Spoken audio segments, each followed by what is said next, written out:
सिर, ललाट, दोनों कान, दोनों कंधे, हृदय तथा नाभि, ये 8 स्थान हैं। इनमें ब्रह्मा तथा सप्तर्षियों को दंडवत करके त्रिपुंड लगाना चाहिए। इसके अतिरिक्त सिर, भुजा, नाभि तथा हृदय, ये 5 स्थान हैं। इनमें 5 देवताओं को दंडवत करके त्रिपुंड लगाना उचित है।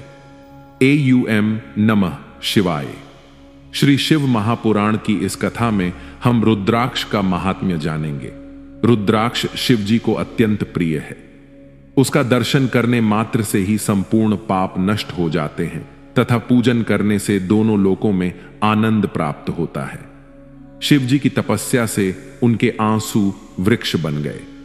वे वृक्ष रुद्राक्ष के नाम से प्रसिद्ध हुए। शिव जी की कृपा से वे सभी शिव भक्तों को प्राप्त होने लगे तथा धीरे धीरे प्रत्येक देश में रुद्राक्ष के वृक्ष की उत्पत्ति होने लगी। अयोध्या, मथुरा, काशी, गौड़ देश तथा सह्यगिरि में रुद्राक्ष अधिकता से उत्पन्न होने लगे। रुद्राक्ष पापों को नष्ट करने वाला तथा दर्शन मात्र से ही अप्रमेय सुख प्रदान करने वाला है। रुद्राक्ष का रंग 4 प्रकार का होता है: श्वेत, रक्त, पीत तथा श्याम। चारों वर्णों को इन्हें क्रमानुसार धारण करना चाहिए, अर्थात ब्राह्मण को श्वेत, क्षत्रिय को रक्त, वैश्य को पीत एवं शूद्र को श्याम वर्ण का रुद्राक्ष धारण करना चाहिए। सब देवता, अर्षि मुनियों एवं मनुष्य आदि को मध्यम मास का त्याग करने के उपरांत ही रुद्राक्ष धारण करने की आज्ञा दी गई है। रुद्राक्ष धारण करने वालों को अप्रमेय सुख की प्राप्ति होती है। रुद्राक्ष असंख्य दोषों को दूर करने वाला है। रुद्राक्ष की माला को सब मालाओं से श्रेष्ठ समझना चाहिए। इसे धारण करने से मनुष्य को काल का भय भी नहीं रहता। रुद्राक्ष सभी देवताओं को अत्यंत प्रिय है। विशेषकर 5 देवता इससे अधिक स्नेह करते हैं। शिव जी इसको सबसे अधिक प्रमाण मानते हैं। जो रुद्राक्ष आंवले के फल के समान बड़ा हो वह सर्वोत्तम है। जो बेर के फल के समान हो वह मध्यम है और जो उससे भी छोटा हो वह अधम गिना जाता है। आंवले के समान रुद्राक्ष सभी कष्टों को दूर करने वाला तथा संपूर्ण मनोरथ को पूर्ण करने वाला है, परंतु कोई भी दुखदाई नहीं होता। जो रुद्राक्ष भिंजी, भगजी के समान छोटा हो उसे संपूर्ण मनोरथ को प्रदान करने वाला समझना चाहिए। छोटे रुद्राक्ष की महिमा तथा उसके धारण करने का फल अधिक होता है। जो रुद्राक्ष दृढ़, चिकना, कांटों से युक्त तथा मोटा होता है वह संपूर्ण मनोरथ को प्रदान करता है तथा भक्तों के संपूर्ण पापों को नष्ट कर देता है। निम्नलिखित प्रकार के रुद्राक्ष को धारण नहीं करना चाहिए: जो कीड़ों द्वारा खाए गए हों, जो कांटों से रहित हों, जो कटे हों, जो छिद्र करने के समय फट गए हों, जो रुद्राक्ष का स्वरूप न रखते हों तथा जो कृत्रिम हों अर्थात वास्तविक न हों। जिस रुद्राक्ष को शिव भक्त स्वयं किसी वृक्ष से लाता है वह सर्वोत्तम है तथा जो किसी अन्य मनुष्य के द्वारा लाया जाता है वह मध्यम है। मैंने जिस रुद्राक्ष को सर्वोत्तम कहा है उसे धारण करने वाले मनुष्य को भगवान सदाशिव का रूप ही समझना चाहिए। जो लोग जानते बूझते हुए भी मंत्र के बिना रुद्राक्ष धारण करते हैं वे नरकगामी होते हैं और किसी भी स्थान पर सुख प्राप्त नहीं करते। परंतु जो मनुष्य अज्ञानी होते हैं उन्हें मंत्र के बिना रुद्राक्ष धारण कर लेने पर भी कोई पाप नहीं लगता, क्योंकि भगवान सदाशिव ने अपने मुख से स्वयं यह कहा है कि जो लोग मंत्र को जानने वाले न हों वे यदि बिना मंत्र पढ़े ही रुद्राक्ष को धारण करें तो उन्हें कोई पाप नहीं होता। रुद्राक्ष धारण करने वाले को भूत प्रेत आदि कुछ भी कष्ट नहीं पहुंचा सकते। वे तो रुद्राक्षधारी को देखते ही भाग जाते हैं। जो मनुष्य रुद्राक्ष को धारण करता है उसे देखकर शिव जी तथा अन्य सभी देवता अत्यंत प्रसन्न होते हैं। यदि कोई मनुष्य अज्ञानी, दुराचारी अथवा कुकर्मी भी हो परंतु रुद्राक्ष को प्रेम पूर्वक धारण करता हो तो वह समस्त पापों से छूटकर परम पद को प्राप्त करता है। जो मनुष्य रुद्राक्ष की माला पहनकर कर रहित हाथों से मंत्र का जप करता है, उसे 10 गुना अधिक फल प्राप्त होता है। जो मनुष्य रुद्राक्ष को अपने शरीर पर धारण करता है, उसे न तो अकाल मृत्यु का भय रहता है और न ही कोई कष्ट प्राप्त होता है। रुद्राक्ष को सभी वर्ण तथा सभी आश्रमों के मनुष्यों को धारण करना चाहिए। शूद्र को भी रुद्राक्ष धारण करने का अधिकार है। रुद्राक्ष धारण करने के हेतु श्रद्धा एवं विश्वास को आवश्यक कहा गया है। जो मनुष्य दिन के समय रुद्राक्ष धारण करता है, उसकी पिछली रात्रि के संपूर्ण पाप नष्ट हो जाते हैं, और जो रात्रि में रुद्राक्ष धारण करता है, उसके दिन के सभी पाप नष्ट हो जाते हैं। अतः उचित तो यह है कि रुद्राक्ष हर समय धारण किए रहना चाहिए। जो लोग भस्म का त्रिपुंड लगाते हैं, रुद्राक्ष धारण करते हैं तथा जटा रखते हैं, वे नरकगामी नहीं होते और संसार में उन्हें कुछ भी पाप नहीं लगता। जिनके ललाट पर त्रिपुंड, मस्तक पर रुद्राक्ष और मुख में पंचाक्षर मंत्र है, वे सभी लोगों से पूजित होने के योग्य हैं। रुद्राक्ष अनेक प्रकार के होते हैं। एक मुखी रुद्राक्ष भगवान सदाशिव का स्वरूप है। उसके दर्शन मात्र से ही ब्रह्म हत्या आदि पाप नष्ट हो जाते हैं तथा भुक्ति मुक्ति की प्राप्ति होती है। जिसने ऐसे रुद्राक्ष को पा लिया, उसे परम सौभाग्यशाली समझना चाहिए। ऐसे रुद्राक्ष को धारण करने वाला मनुष्य हर समय पवित्र तथा पापों से रहित रहता है। द्विमुखी रुद्राक्ष धारण करने से गोवध का पाप नष्ट हो जाता है। उसे धारण करने वालों के सभी मनोरथ पूरे होते हैं और उसके घर में सुख की सभी सामग्रियां उपस्थित रहती हैं। त्रिमुखी रुद्राक्ष को धारण करने से धन तथा आयु की वृद्धि होती है एवं स्त्री हत्या का पाप नष्ट हो जाता है। उसे धारण करने वाला तीसरे दिन आने वाला ज्वर कभी नहीं सताता। चतुर्मुखी रुद्राक्ष ब्रह्मा जी का स्वरूप है। ऐसे रुद्राक्ष का दर्शन एवं स्पर्श करने से चारों पदार्थ सदैव प्राप्त होते रहते हैं। पंचमुखी रुद्राक्ष को शिव जी का स्वरूप समझना चाहिए।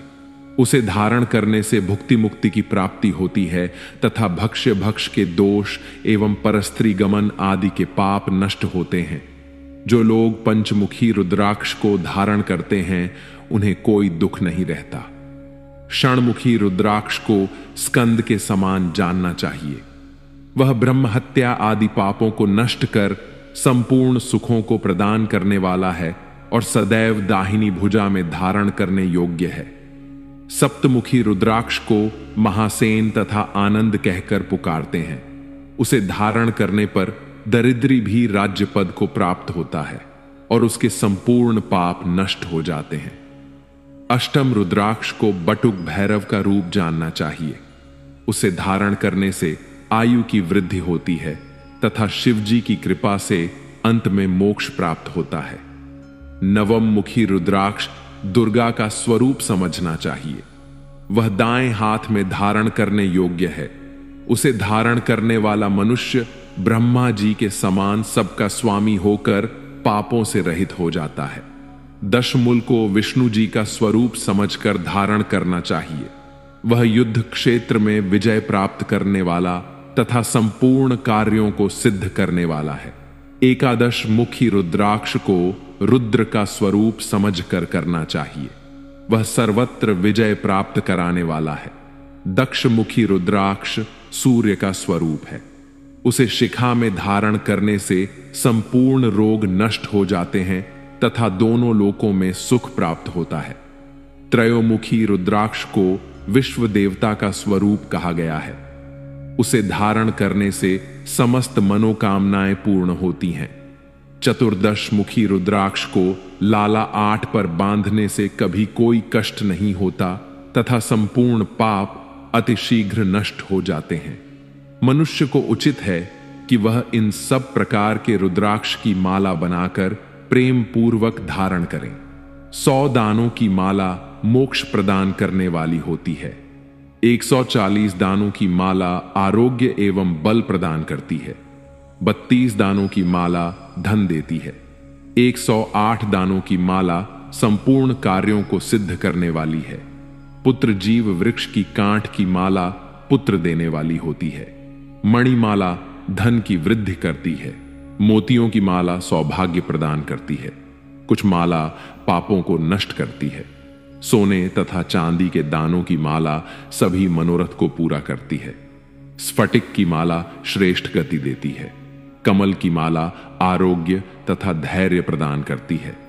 परंतु रुद्राक्ष की माला धर्म, अर्थ, काम तथा मोक्ष इन चारों फलों को देने वाली है। अस्तु रुद्राक्ष के समान अन्य कोई माला नहीं है। संक्षेप में रुद्राक्ष का यह महात्म्य है। ओम नमः शिवाय। श्री शिव महापुराण की इस कथा में शिव जी के व्रतों की महिमा का वर्णन किया गया है। शिव जी के असंख्य व्रत हैं। उन सब व्रतों में निम्नलिखित 12 व्रत अत्यंत आवश्यक तथा प्रमुख हैं। इनका याज्ञवल्क्य की स्मृति में वर्णन किया गया है। मनुष्यों को चाहिए कि वे इन व्रतों को अवश्य धारण करें, क्योंकि इन्हें किए बिना किसी कार्य की सिद्धि नहीं होती। व्रत इस प्रकार है: दोनों अष्टमी, दोनों एकादशी, दोनों त्रयोदशी, दोनों चतुर्दशी तथा महीने में जितने चंदवार पड़े, यह सब मिलाकर एक महीने में 12 व्रत होते हैं। भगवान सदाशिव की आज्ञा है कि अष्टमी के व्रत में केवल फलाहार करना चाहिए, परंतु शुक्ल पक्ष की एकादशी को निर्जल व्रत रखना चाहिए। कृष्ण पक्ष की एकादशी को भोजन किया जा सकता है। इसी प्रकार दोनों त्रयोदशी तथा कृष्ण पक्ष की चतुर्दशी में निर्जल व्रत धारण करना चाहिए। सोमवार के व्रत में भी एक समय भोजन कर लेने की आज्ञा है। इन सभी व्रतों में शक्ति सहित भगवान सदाशिव का पूजन करना चाहिए। इन व्रतों में अपनी सामर्थ्य अनुसार शिव भक्तों को भोजन कराना चाहिए तथा शक्ति के अनुसार दान देना चाहिए। जो मनुष्य इन 12 व्रतों में से एक व्रत भी नहीं करता, उसे महापापी समझना चाहिए। जो मनुष्य शिव जी के सभी व्रतों को करता है, उसे परम पवित्र समझना चाहिए। यदि कोई मनुष्य 12 व्रत रखने में असमर्थ होने के कारण केवल एक व्रत ही धारण करता है, तो वह भी शुभ है। इन दोनों प्रकार के व्रत रखने वालों पर भगवान सदाशिव सदैव अपनी कृपा बनाए रखते हैं। 4 वस्तुएं मुक्ति प्रदान करने वाली हैं। उन्हें इस प्रकार जानना चाहिए: 1 शिव जी का पूजन, 2 शिव जी का जप, 3 शिव जी का व्रत तथा 4 काशी में मृत्यु। ये चारों बातें शिव जी को अत्यंत प्रिय तथा संसार में अत्यंत सुख प्रदान करने वाली हैं। इन सब व्रतों में शिव जी का व्रत अत्यंत श्रेष्ठ कहा गया है। शिवरात्रि के व्रत को सभी वर्ण, सभी आश्रम तथा सभी आयु के स्त्री पुरुष धारण कर सकते हैं। जो लोग शिवरात्रि के व्रत को रखते हैं, उन्हें शिवलोक की प्राप्ति होती है। भगवान सदाशिव की महिमा के समान ही शिवरात्रि व्रत की महिमा भी अनंत है। कोई मनुष्य कैसा भी पापी क्यों न हो, यदि वह शिवरात्रि का व्रत कर लेता है तो उसके संपूर्ण पाप नष्ट हो जाते हैं। संसार में जितने भी धर्म, तप, योग आदि हैं, उनमें कोई भी इस व्रत के समान नहीं है। शिवरात्रि का व्रत शिव जी को अपने प्राणों के समान अत्यंत प्रिय है। शिवरात्रि व्रत के द्वारा यज्ञदत्त नामक ब्राह्मण के पुत्र गुणनिधि ने, सुमति नामक स्त्री ने तथा व्याध आदि ने श्रेष्ठ गति को प्राप्त किया है। सभी देवता एवं मुनि आदि इस व्रत को धारण करते हैं तथा अभिलषित फल प्राप्त करते हैं। शिवरात्रि तथा बाकी पूरे 12 व्रतों का वृतांत संक्षेप में आने वाली कथा में जानेंगे। एयूएम नमः शिवाय। श्री शिव महापुराण की इस कथा में शिवरात्रि व्रत की महिमा का वर्णन जानेंगे। भगवान सदाशिव की महिमा के समान ही शिवरात्रि व्रत की महिमा भी अनंत है। कोई मनुष्य कैसा भी पापी क्यों न हो, यदि वह शिवरात्रि का व्रत कर लेता है तो उसके संपूर्ण पाप नष्ट हो जाते हैं। शिवरात्रि के व्रत को सर्वोपरि जानना चाहिए। यद्यपि प्रत्येक महीने की कृष्ण पक्ष की चतुर्दशी को यह व्रत होता है, परंतु माघ मास में इस व्रत को विशेष रूप से आवश्यक कहा गया है। इसी प्रकार फाल्गुन मास की चतुर्दशी को भी यह व्रत अत्यंत आवश्यक कहा गया है। अर्धरात्रि तक जो चतुर्दशी की तिथि रहे उसी को शिव व्रत के लिए उपयुक्त कहा गया है। यदि इस शिव व्रत को धारण करके उसी दिन पारण करें तो उससे अधिक शुभ अन्य कोई नहीं है। यदि चंद्रमा अस्त हो जाए तो पारण नहीं होता। शिवरात्रि व्रत का पारण बहुत सोच विचार करने के उपरांत करना चाहिए। जिस रात्रि को व्रत किया जाए उसके चारों प्रहर में भगवान सदाशिव का 4 बार पूजन किया जाए। रात्रि के समय पारण न करना तथा चंद्रास्वामी हत्या जैसे पाप दूर हो जाते हैं। अन्य कोई भी व्रत इस व्रत के समान नहीं है। जो मनुष्य इस व्रत को नहीं करता उसे अनेक प्रकार के कष्ट उठाने पड़ते हैं। ऐसे मनुष्य का कोई भी कार्य पूरा नहीं होता। वह संसार में रहकर रोगों से ग्रस्त रहता है तथा मृत्यु के उपरांत भी मुक्ति प्राप्त नहीं करता। यदि यह व्रत कभी अनजाने में भी हो जाए तो भी व्रत करने वाले को श्रेष्ठ गति प्राप्त होती है। यदि कोई पापी मनुष्य इस व्रत को धारण करता है तो उसे दोनों लोकों में प्रसन्नता प्राप्त होती है। जो मनुष्य निश्चय पूर्वक इस व्रत को धारण करता है उसे देखकर यमराज भी भयभीत होने लगते हैं। ऐसे मनुष्य पर शिवजी सदैव प्रसन्न रहते हैं तथा उस पर अत्यंत कृपा करके इस लोक में सभी पदार्थ तथा परलोक में मुक्ति प्रदान करते हैं। शिवरात्रि व्रतधारी का संपूर्ण कुल भी मुक्त हो जाता है तथा मुनि आदि सभी लोग उसकी प्रशंसा करते हैं। चारों प्रहर की पूजा विधि का वर्णन। प्रातः काल उठकर नित्य कर्म करने के उपरांत सर्वप्रथम प्रसन्नता पूर्वक शिव मंदिर में जाकर भगवान सदाशिव की स्तुति करनी चाहिए। तत्पश्चात व्रत धारण करने वाले को पवित्रता पूर्वक अपने हाथ में जल लेकर यह संकल्प करना चाहिए, हे सदाशिव, मैं आपका व्रत कर रहा हूं, उसमें किसी प्रकार का विघ्न न आए। इस प्रकार संकल्प करने के उपरांत व्रती को चाहिए कि वह पूजन की संपूर्ण सामग्री को एकत्र कर उस स्थान पर दक्षिण तथा पश्चिम की ओर आसन बिछाकर रखे जहां कोई प्रसिद्ध शिवलिंग स्थापित हो। इसके उपरांत व्रती को उचित है कि वह सामर्थ्यानुसार श्रेष्ठ वस्त्र पहनकर आसन पर बैठे और 3 बार आचमन करके शिवजी का पूजन प्रारंभ करे। नृत्य गायन सहित स्तुति में प्रवृत्त होकर शिवजी के मंत्रों सहित पार्थिव पूजन करना श्रेष्ठ कहा गया है। व्रती को उचित है कि शिवरात्रि की महिमा को या तो स्वयं पढ़े अथवा किसी अन्य के द्वारा श्रवण करे। कथा कहने वाले की अनेक प्रकार की सेवा पूजा करना आवश्यक है। शिवजी को श्रेष्ठ वस्तुओं का भोग लगाने के उपरांत चारों प्रहर में संकल्प करके शिवलिंग का पूजन करना श्रेष्ठ कहा गया है। शिवरात्रि को रात भर जागरण करके बड़ा उत्सव मनाना चाहिए। प्रातः काल होने पर पुनः स्नान करके शिवजी का पूजन करना श्रेष्ठ कहा गया है। प्रातः काल स्तुति करने के उपरांत व्रती को भगवान सदाशिव के प्रति यह विनय करनी चाहिए, हे प्रभु, मैंने श्रद्धा पूर्वक आपके व्रत में अपना मन लगाया है।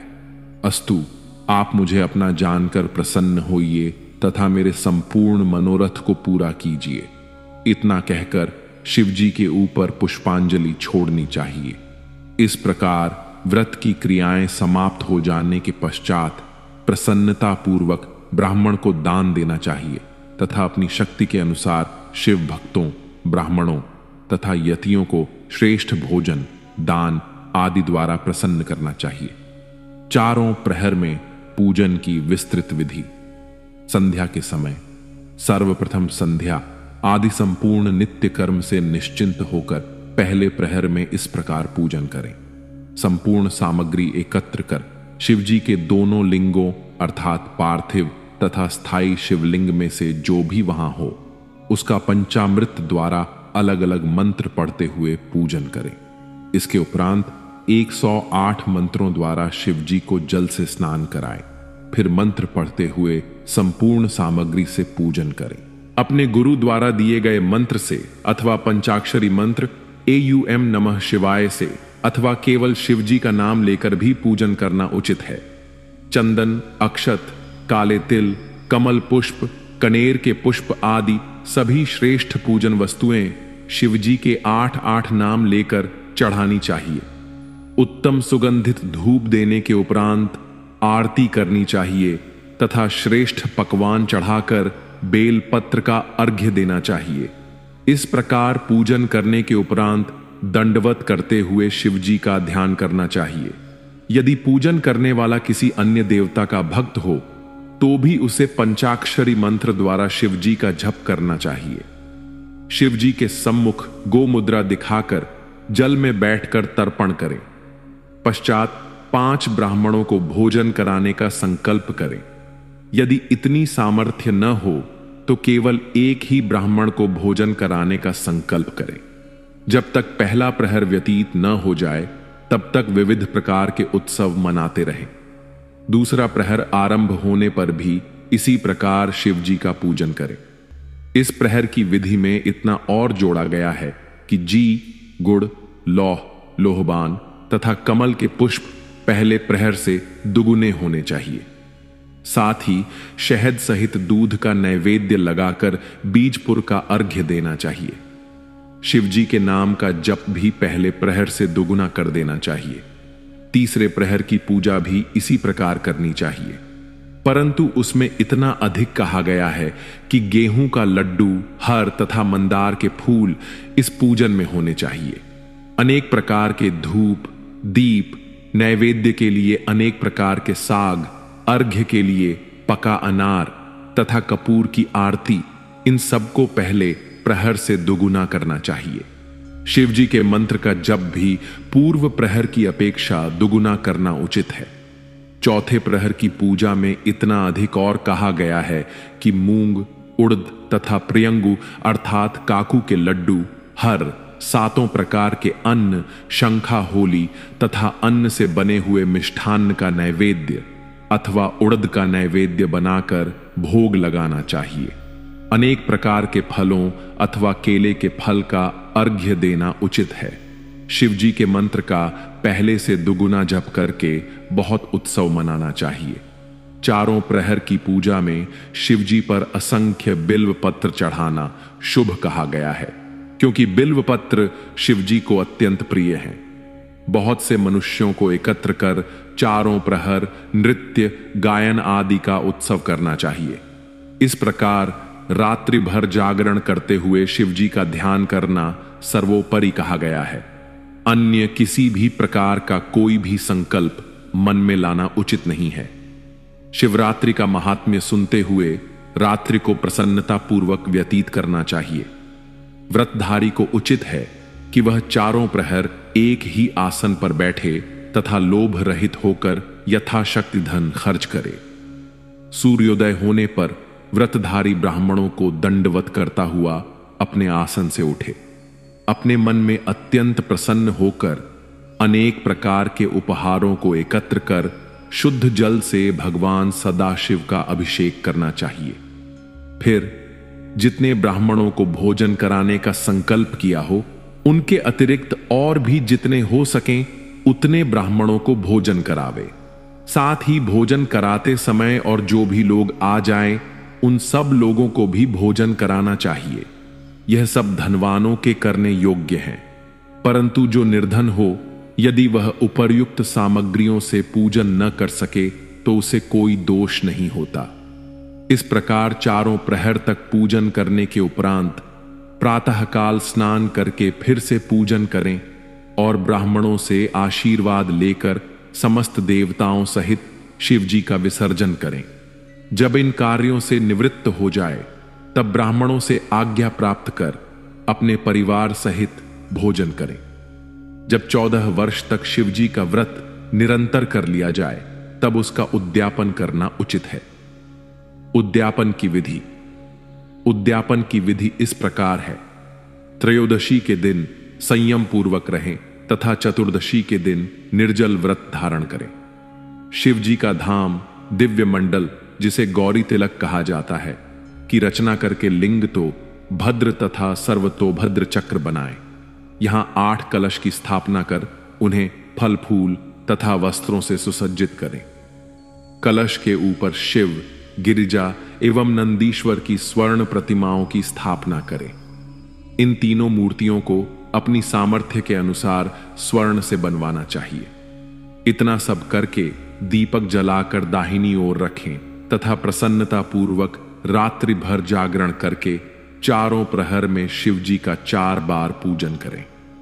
इस प्रकार रात्रि भर पूजन करने के उपरांत प्रातःकाल होने पर पुनः स्नान करें तथा सबके साथ मिलकर शिव जी का पूजन करें। फिर हवन करने के पश्चात ब्राह्मणों को भोजन कराएं और उन्हें वस्त्र, आभूषण, धन आदि दान में देकर प्रसन्न करें। जिस आचार्य को वर्णित किया हो उसकी सबसे अधिक सेवा करें, उसे विधिपूर्वक गोदान करें तथा समस्त सामग्री सहित शिव, गिरिजा एवं नंदी की स्वर्ण मूर्तियां उसी को दे दें।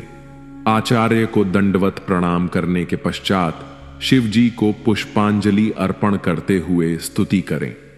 तत्पश्चात ब्राह्मणों की आज्ञा अनुसार स्वयं भी परिवार सहित भोजन करें। जो लोग साधन संपन्न हों उन्हीं के लिए यह उद्यापन कहा गया है। जो सामर्थ्यहीन हो वे साधारण रीति से पूजन करके शिव जी को केवल पुष्पांजलि भेंट द्वारा ही अपना उद्यापन पूरा कर सकते हैं। उद्यापन कर लेने से व्रत पूर्ण हो जाता है। AUM नमः शिवाय। श्री शिव महापुराण की इस कथा में प्रदोष अर्थात त्रयोदशी का व्रत वर्णन जानेंगे। जो लोग इस कथा को पढ़ते, सुनते अथवा दूसरों को सुनाते हैं वे भी दोनों लोकों में आनंद प्राप्त करते हैं। उन स्त्री पुरुषों को परम धन्य समझना चाहिए जो इस व्रत को धारण करते हैं।